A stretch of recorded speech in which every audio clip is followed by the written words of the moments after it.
Y entonces te vas conociendo y te miras de verdad como quien, o sea, miras de verdad quién eres. Creo que María nos dio esa oportunidad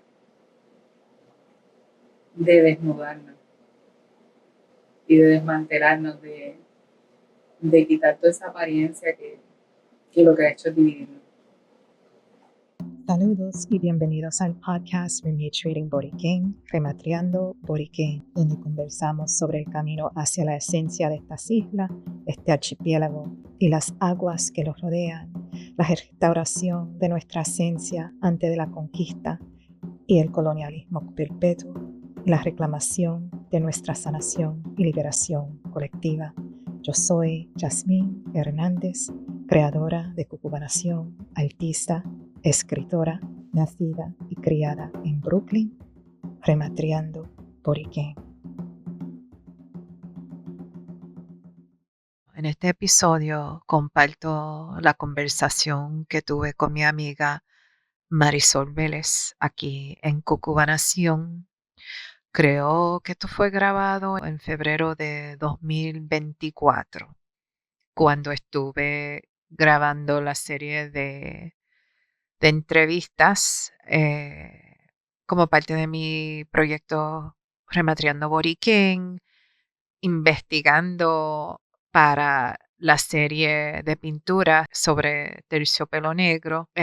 Y estas conversaciones son lo que informan el contenido, el retrato, y así empezaron. Un tesoro demasiado de grande para mantenerlo yo como parte de mi colección y parte de mi investigación y ya. Y entonces pide y requiere ser compartido.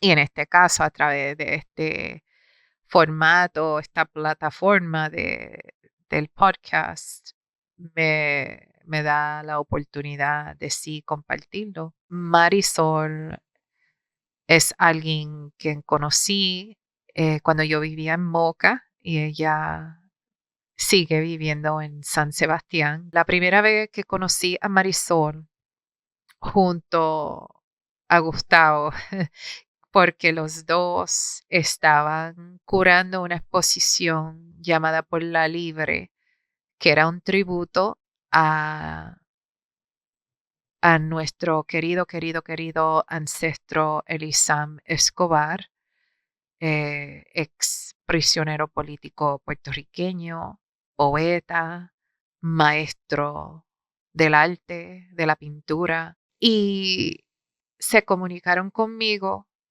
para incluir una de mis piezas. Y yo creo que comparto las mismas memorias o experiencias muy parecidas a los momentos que ellos eh, compartieron con Elisam, como todos que hemos compartido con Elisam, que tuvimos el privilegio de estar en su presencia, escuchar sus profundas palabras, su humor y gracia. Y pues eso fue una invitación quizás más profesional, como que invitándome como artista, pero que yo sabía de ese momento que me encontré con ellos en la 111 para entregar esa pieza, que eso iba a ser mucho más que un encuentro hacia una exposición, sino que se estaban ofreciendo y estableciendo como amistades. Y así ha sido. Incluí una partecita de esta entrevista en un video que compartí el 20 de septiembre, hace como 2 semanas, cuando se conmemoró 8 años desde el paso del huracán María. Y de todas las personas que conozco en esos momentos, más me conecto a Marisol y a Gustavo. Gustavo porque cumple el mismo día que el huracán María, y que ambos se dedicaban a tirarse a las carreteras que conducían hacia Monte Adentro, por Pepino, por Lares, y se iban distribuyendo suministro y otras cosas que necesitaban, en particular familias. Marisol siempre hablaba de las familias con personas encamadas. Muy profundo, escuchando a Marisol hablar del huracán María y cómo la cambió a ella, cómo nos cambió como pueblo. Y pues aquí también comparto este video en estos momentos debido a que el 7 de octubre son 2 años desde que comenzó esta más reciente fase del Nakba en Palestina, específicamente en la área de la Franja de Gaza. Y, y sabemos, y para los que no saben, porque lo aprendí después del 7 de octubre, que del 2023, que en Puerto Rico contamos con una comunidad que debido a la Nakba continua en Palestina, contamos con una comunidad de esa diáspora palestina aquí mismo en Puerto Rico. Y como me han dicho varios de ellos en el pueblo de Pepino, de San Sebastián, y pues aquí Marisol nos habla también un poco sobre su amiga de Palestina. Y pues en esa solidaridad aparece aquí Marisol con su cofía y para enseñar siempre que todos los pueblos que hemos combatido la opresión de una manera u otra, la colonización, el desplazamiento, la injusticia, que tenemos que batallar para sobrevivir, el genocidio. Estas no son cosas de la historia, no son cosas que se leen en textos de historia, sino cosas que siguen hoy día. Y es por eso que seguimos en nuestra solidaridad. Aquí mi querida amiga Marisol Vélez. Soy Marisol, nacida en Manhattan, Nueva York, la mamá de Angelique y Nair, con un background en psicología. Actualmente soy promotora de salud comunitaria y me dedico a un proyecto de agricultura que le he llamado Ancestras. Estoy residiendo actualmente en San Sebastián, Puerto Rico, hace más de 30 años. Regresé a Puerto Rico a los 19 años, después de haber vivido en Estados Unidos. Hice la típica familia que vamos y volvemos, hasta que a los 19 años regresé. Bueno, regresé en 2 ocasiones. La última vez pues me quedé, pero mi adolescencia fue en Nueva York, en Brooklyn. En ese momento estuve sin hogar por otras situaciones familiares, así que tuve la experiencia de estar en un lugar inhóspito sin familia, pero de alguna manera el universo siempre se encargó de abrazarme y de poner en mi camino seres maravillosos que me ayudaron en ese proceso, que siempre he dicho que formaron la mujer que soy. Y aquí estoy. Como expliqué, mi adolescencia no estuve con mi familia regresa a Puerto Rico. Así que dentro de toda ese miedo de quedarme sola, eh, regreso acá, después que ellos regresaron. Y regreso a lo que era la casa de mis papás. Así que fue un proceso difícil, bien accidentado. Regreso acá y empiezo la universidad. Desconocía todos los estigmas de lo que era ser una neoyoricana en Puerto Rico. Y fue, fue sumamente difícil adaptarme, porque I will not fit in. Encontraba que no.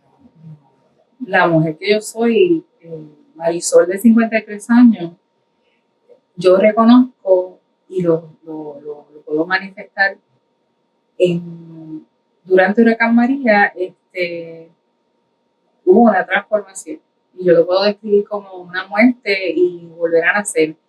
Y no es hasta ese punto que yo siento que tengo la madurez, que me siento como un adulto maduro.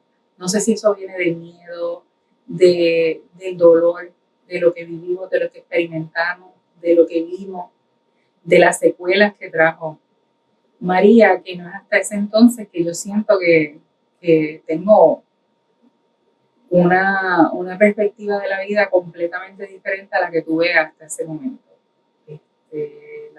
La superficialidad, lo banal, ya no tiene espacio.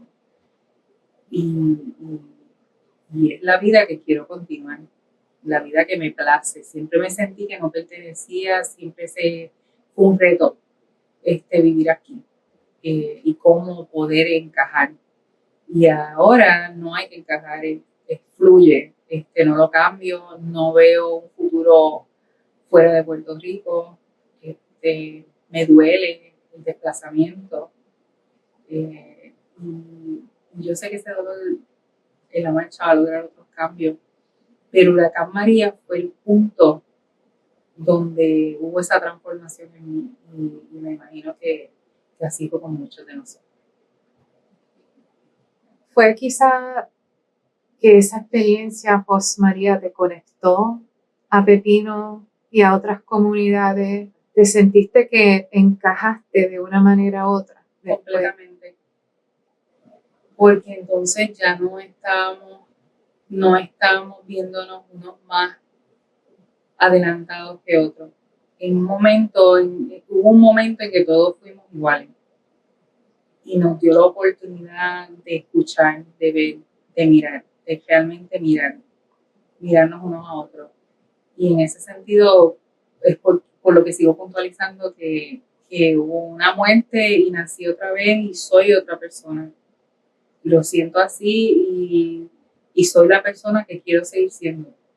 Pues nunca lo pensé de esa manera, que María hizo que todos fuéramos iguales por un momento, por un tiempo. Totalmente. Tienes que adaptarte. Era parte de pertenecer. No fue hasta Huracán María que no disfruté de mi pelo. Antes, pues, es parte de pertenecer, o sea, cómo te vistes, cómo llevas tu pelo, si llevas maquillaje, si no llevas maquillaje. Y ya de ahí no importó. Y no hay esa necesidad de tener que cumplir para que te acepten. Y entonces te vas conociendo y te miras de verdad, como quien, o sea, miras de verdad quién eres. Creo que María nos dio esa oportunidad de desnudarnos y de desmantelarnos, de quitar toda esa apariencia que lo que ha hecho es dividirnos.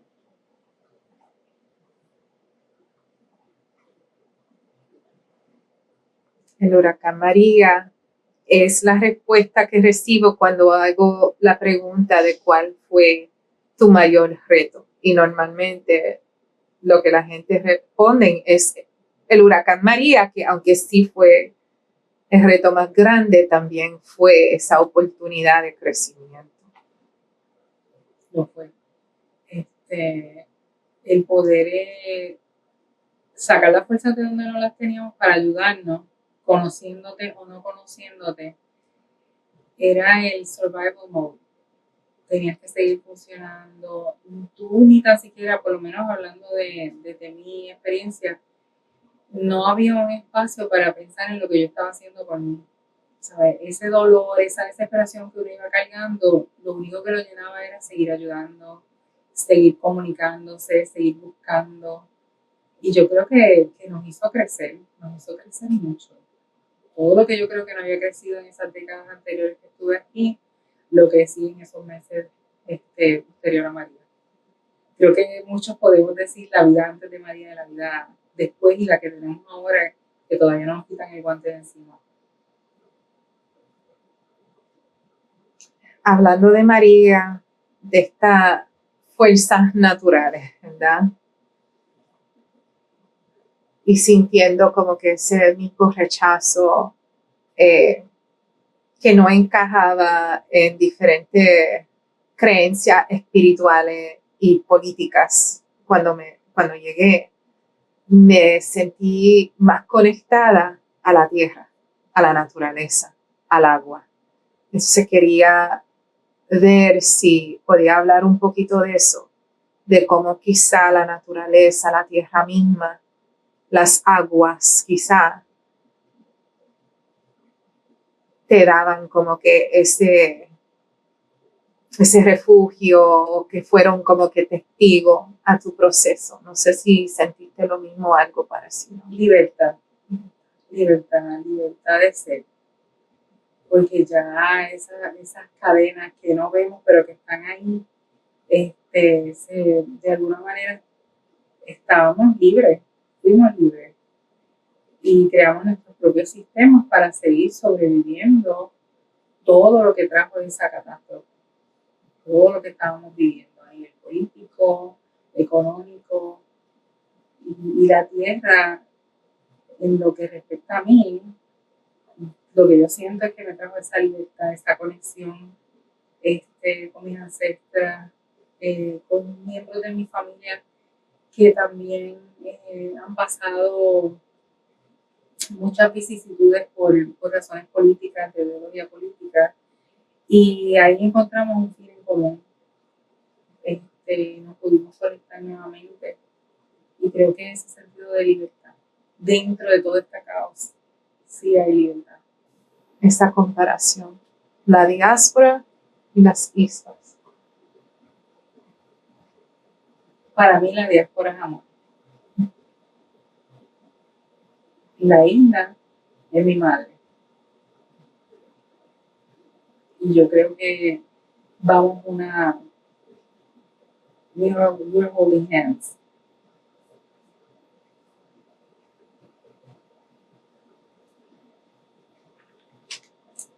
La diáspora no me abandonó, no nos abandonó, estuvo ahí. En un momento fui diáspora y no lo sabía, ¿verdad? Porque fue una tienda de edad.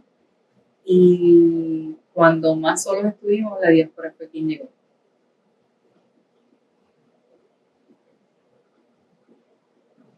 Y la diáspora te trajo. ¿Qué es lo que tú quisieras que la gente de acá conociera de la diáspora? Estamos en una lucha constante. La diáspora no la pasa fácil.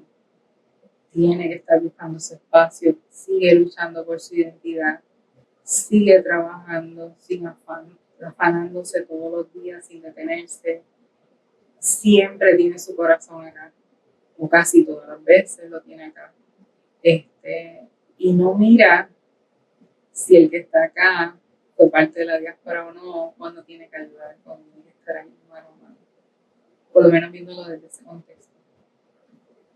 Y todos tenemos nuestra voz, pero cuando estamos en el opresor, en el lado del opresor, quien está gritando y compartiendo nuestro dolor es la diáspora. Nosotros vivimos allá por muchas razones, estamos allá, muchas que no nos consultan, simplemente llegamos sin una transición y tenemos que adaptarnos. Hay unos procesos bien caóticos que conlleva salir de tu patria, y cuando regresas muchas veces es bien amargo porque tienes esta percepción tan equivocada de lo que es ser diáspora. Y ahora mismo es una óptica romántica de lo que es ser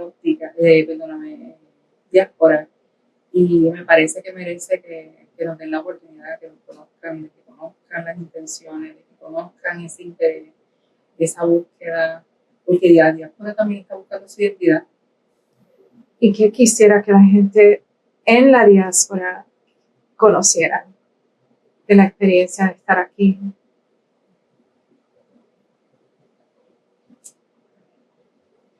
El opresor nos ha dividido y cada quien a veces está en su trinchera. Y esas trincheras a veces nos hacen desconfiar, no creer o perder la esperanza. Pero nosotros también estamos en esa lucha. Estamos tratando de sobrevivir y de no perder esa identidad tampoco. Estamos no en igual de condiciones, pero sí seguimos en una lucha de permanecer aquí, de no ser desplazados aquí, en nuestra tierra. Y que creo que podemos seguir trabajando juntos. Creo que es posible, pero me parece que es bien importante que nos escuchemos y que nos veamos como unos iguales. Una lucha, no una lucha uno con el otro, no la diáspora con nosotros, no nosotros con la diáspora. Esa no es la lucha. Esa no debe ser la lucha. Pero me parece que lo importante es ser un igual. Ser un igual en protegernos, en estar uno para el otro. No luchas de poder. ¿Qué es lo que te sostiene aquí? Te hago la pregunta a las personas y le digo que es currency, ¿verdad? Puede ser tantas cosas, no solamente el billete.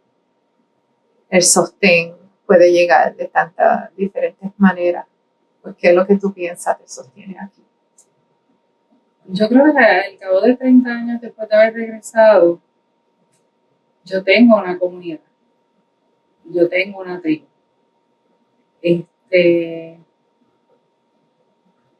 Creo que podemos continuar aprendiendo, teniéndonos, protegiéndonos. Creo que esa esperanza no se puede perder. Y la esperanza de que podemos continuar, podemos construir este Puerto Rico desde nuestro espacio, me da seguridad. Me siento, independientemente de todo lo que esté pasando alrededor de nosotros, yo me siento segura en el espacio que estoy y con lo que estoy. Eso es lo que me mantiene aquí. ¿Y cuáles son tus alegrías estando aquí, sabiendo todas las cosas, todos los retos, todo lo que enfrentamos?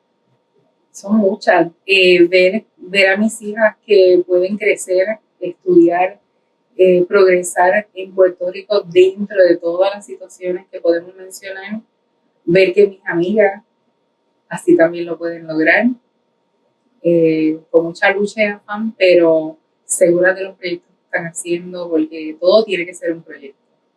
Y ver que esa esperanza se mantiene y se plasma dentro de las cosas que estamos haciendo, sea desde la agricultura, sea desde el arte, en diversas, ¿verdad? Desde diversas plataformas, pero se está logrando. Se está logrando hace rato. Me parece que estamos bien firmes.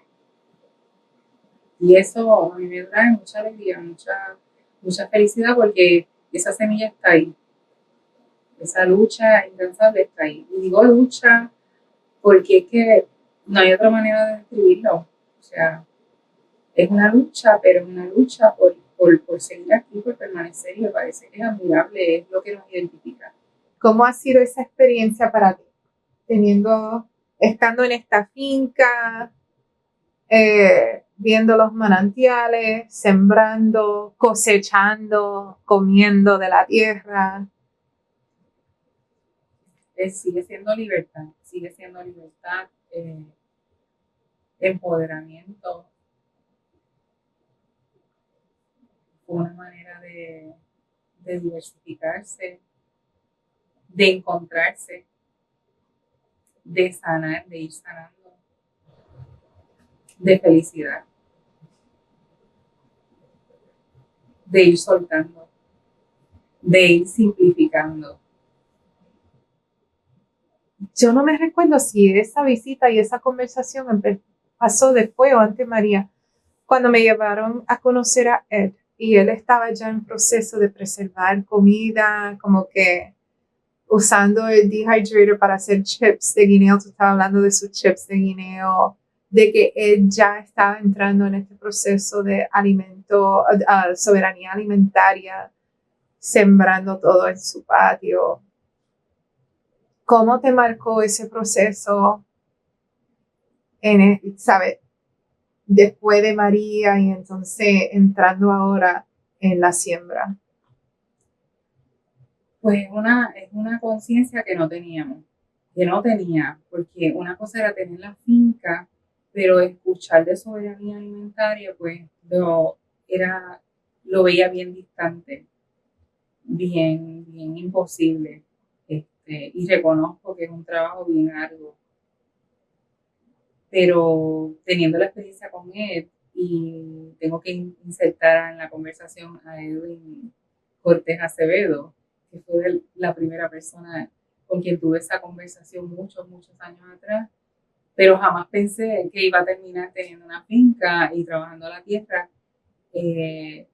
Crea otro compromiso, más allá de sembrar. Lo vivimos en María, tengo que retomar a María, hablamos de que tenemos que seguir hacia adelante porque ya María pasó, no es que María fue la escuela, María fue lo que nos preparó, el wake up call, como yo digo, para estar alerta en que pues tenemos toda esta fragilidad por las razones obvias y trabajarlo desde la manera que, por ejemplo, él, de la conciencia de cómo él está viendo su proyecto también, es algo que fue necesario insertarlo y pensarlo y trabajarlo y programarlo para un futuro bien cerquita. De hecho, debe ser un modo de vida. Quizás atándolo a simplificar, pero con otra conciencia. Oye, yo creo que ustedes me llevaron ante María. No fue Sí, así. antes. Porque entonces era como que, pero guay.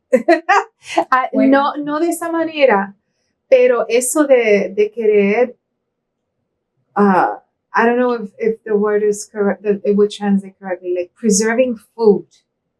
Normalmente eran la gente que estaban imaginándose un apocalipto, algo horrible,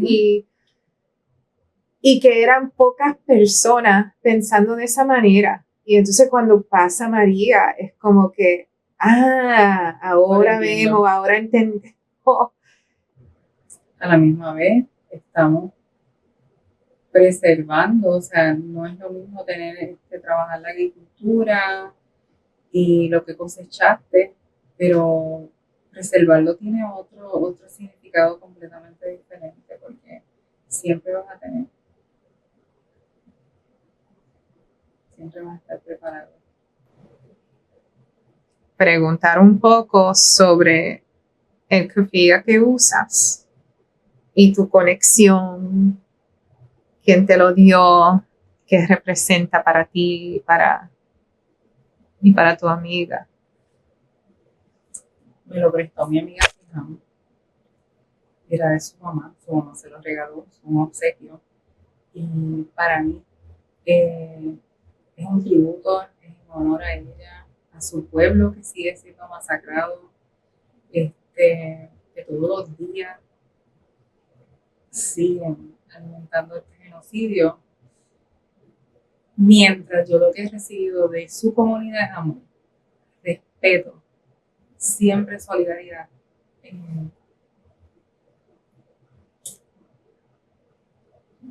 Lo puedo resumir en eso, o sea, el odio versus el amor.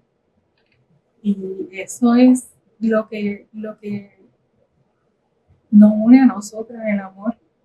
O sea, desde que conozco a Síjame y su familia, solo lo que he recibido es eso, afectos, cariño, amor, tanto para mí como mis hijas, incondicionales. Es una tristeza profunda ver cómo simplemente los están desechando y los están desapareciendo sin dar una oportunidad, sin permitirle un futuro. Y que tengan que estar dispersados por el mundo precisamente por el odio.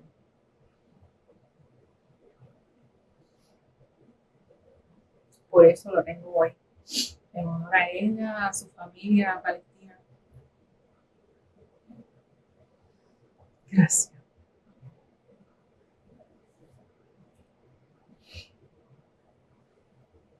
Voy a pausar, ¿ok?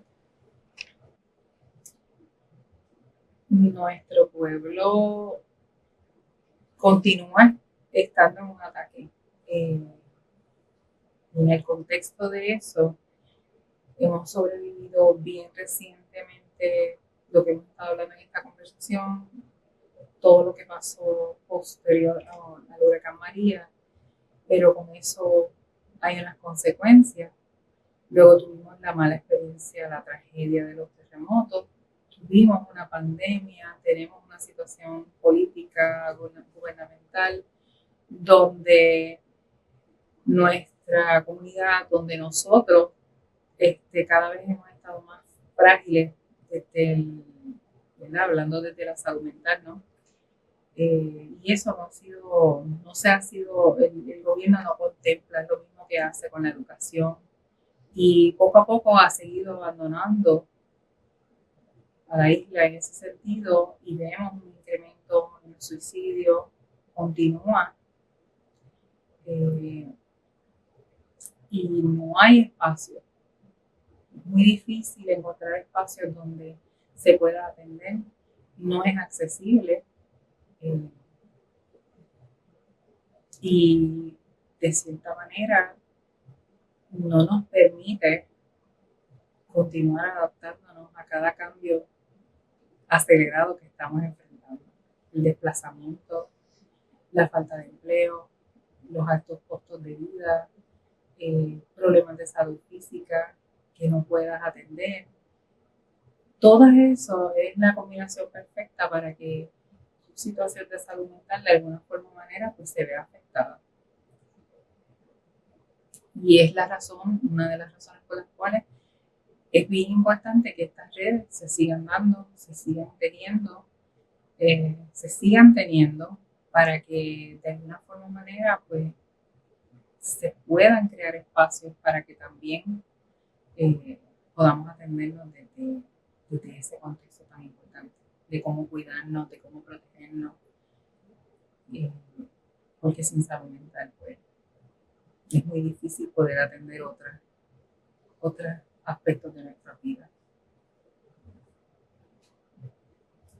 Quise preguntar también sobre la comunidad de personas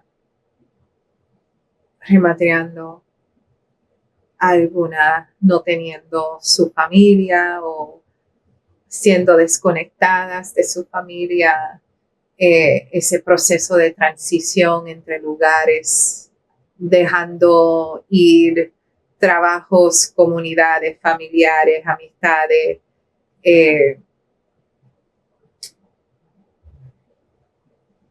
las vulnerabilidades que existen dentro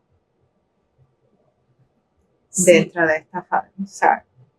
Si no, cuando ese proceso, esa transición no se da y estamos llegando muchas veces romantizando la nostalgia de lo que es regresar a tu patria y encontrar que tenemos todas estas cosas aconteciendo a la misma vez.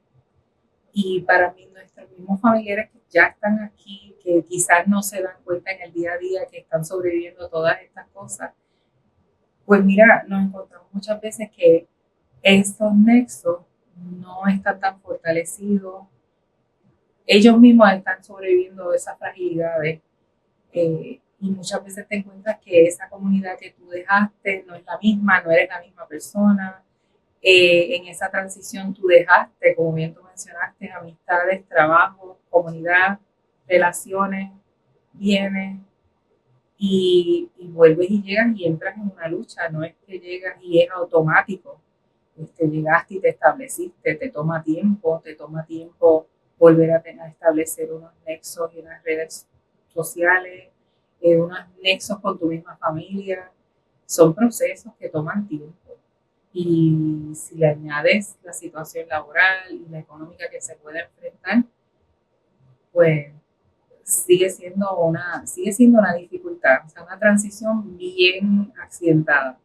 No es una transición que llegaste y todo es bien complejo. No sé si esa es la dirección que Sí, claro. pero lo es complejo, no es como que no queremos conocer por qué llegaste acá y ya llegaste aquí, te tienes que insertar y tienes que seguir funcionando como si no te tomara tiempo el proceso. Y después de 30 años es la madre porque no lo pude ver antes por mi falta de madurez, por la edad en la que regresé. Entiendo que fue así y me tomó todo este camino entender que es la madre porque yo no vine, no fue una opción rematarme.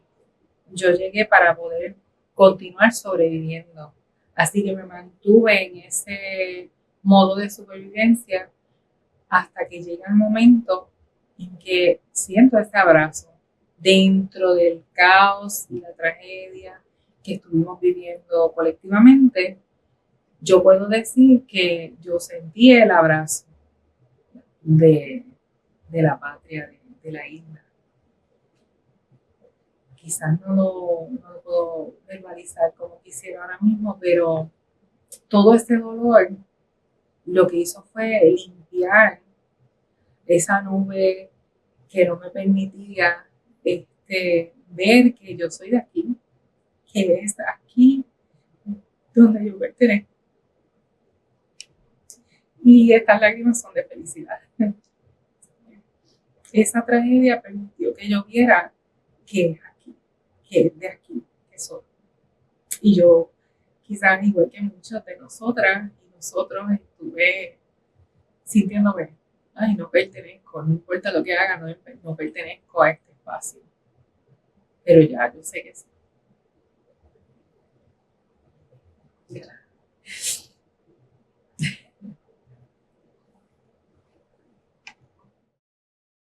Gracias por escuchar otro episodio de Rematriando Borinquen.